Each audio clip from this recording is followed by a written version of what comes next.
Testosterone. Testosterone is a male sex hormone. अब ये जो टेस्टोस्टेरोन है दिस इज एक्सोजीनस, और जो बॉडी के अंदर खुद से बन रहा होता है वो एंडोजीनस है। अब जो एक्सोजीनस टेस्टोस्टेरोन है इसके भी इफेक्ट्स सेम वैसे ही होते हैं जिस तरह एंडोजीनस टेस्टोस्टेरोन के होते हैं। सिर्फ फ़र्क कितना होता है कि एक्सोजीनस टेस्टोस्टेरोन देने की वजह से नेगेटिव जो फीडबैक लूप होता है उसके थ्रू एंडोजीनस जो टेस्टोस्टेरोन की प्रोडक्शन है वो बंद हो जाती है। सो अगर कोई बंदा एक्सोजीनस टेस्टोस्टेरोन ले रहा है तो उसकी एंडोजीनस टेस्टोस्टेरोन प्रोडक्शन जो है वो फॉल कर जाएगी। इसके अलावा टेस्टोस्टेरोन जो है वो काम किस तरह करता है, जब हम इसको एडमिनिस्टर करते हैं बॉडी के अंदर तो एक एंजाइम होता है 5 अल्फा रिडक्टेज, वो इसको चेंज करता है डाईहाइड्रो टेस्टोस्टेरोन में जो कि ज़्यादा पोटेंशिएटिंग फॉर्म है।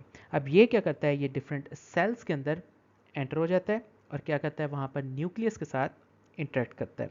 न्यूक्लियर में इसके ऊपर रिसेप्टर्स पड़े होते हैं, उनके साथ बाइंड करता है और न्यूक्लियस के आसपास ही जीन्स होते हैं। उन जीन्स की क्या कराता है, ट्रांसक्रिप्शन कराता है, जिसके रिजल्ट में जो होगा एमआरए बनेगा और ट्रांसक्रिप्शन के बाद क्या होगा, ट्रांसलेशन होगी। ट्रांसलेशन के रिजल्ट में जो होगी वो डिफरेंट प्रोटीन्स बनेंगी जिसकी वजह से पेरिफेरल इफेक्ट्स जो होंगे वो नजर आएंगे। उसके अलावा सेकेंडरी सेक्स ऑर्गन्स वगैरह की डेवलपमेंट भी होंगी और सारे वही फंक्शंस होंगे जो कि नेचुरली टेस्टोस्टेरोन के होते हैं। तो अगर मेल रिप्रोडक्टिव की पैथोफिजियोलॉजी की बात करें तो जो सबसे पहले हाइपोथैलेमस होगा उसमें से गोनेडोट्रोफिन रिलीजिंग हार्मोन रिलीज होगा जो कि एंटीरियर पिट्यूटरी के ऊपर जाएगा और उसे स्टिमुलेट करेगा, जिसके रिस्पॉन्स में एंटीरियर पिट्यूटरी में से एफएसएच रिलीज होगा और साथ साथ एलएच रिलीज होगा।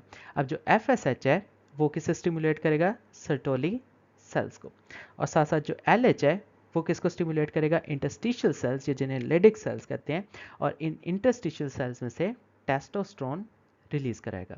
अभी जो टेस्टोस्टेरोन है ये नेगेटिव फीडबैक लूप के थ्रू एंटीरियर पिट्यूटरी को इनहिबिट कर सकता है और साथ ही साथ हाइपोथैलेमस को भी नेगेटिव फीडबैक लूप के थ्रू इनहिबिट कर सकता है। इसके अलावा टेस्टोस्टेरोन क्या करेगा, गमीटोजेनेसिस को प्रमोट करेगा जो कि सेमिनेफ्रस ट्यूब्यूल में होगी। इसके अलावा टेस्टोस्टेरोन पेरीफ्री में जाएगा और 5 अल्फा रिडक्टेज एंजाइम के थ्रू ज़्यादा पोटेंशिएटेड फॉर्म में चेंज हो जाएगा विच इज़ डाईहाइड्रो टेस्टोस्टेरोन।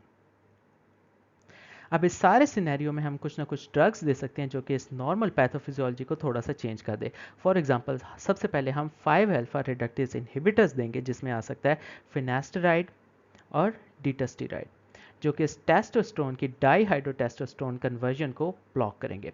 इसके अलावा हम एक्सोजीनस टेस्टोस्टेरोन देंगे और इस टेस्टोस्टेरोन का यही असर होगा जो कि एंडोजीनस टेस्टोस्टेरोन का होगा।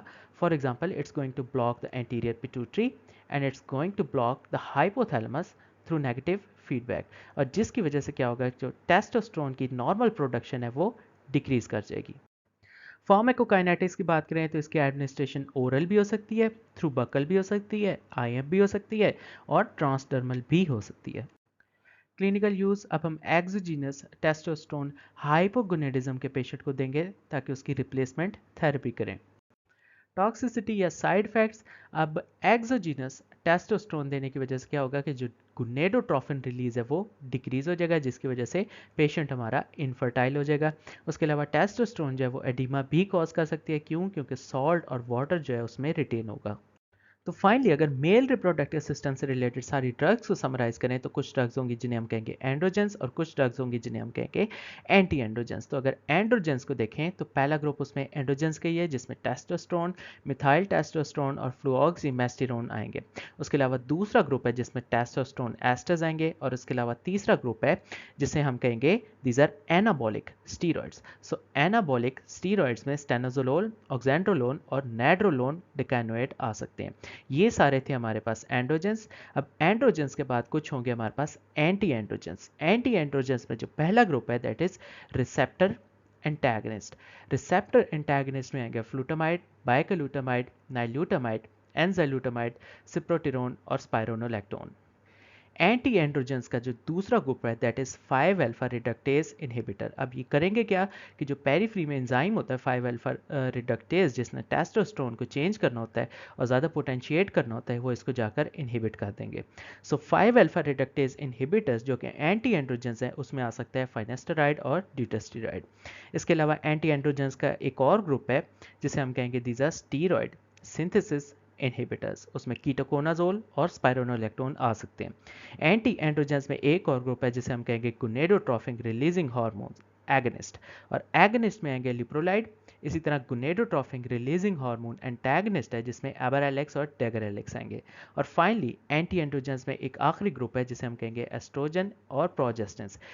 ये जो है this is combined oral contraceptive.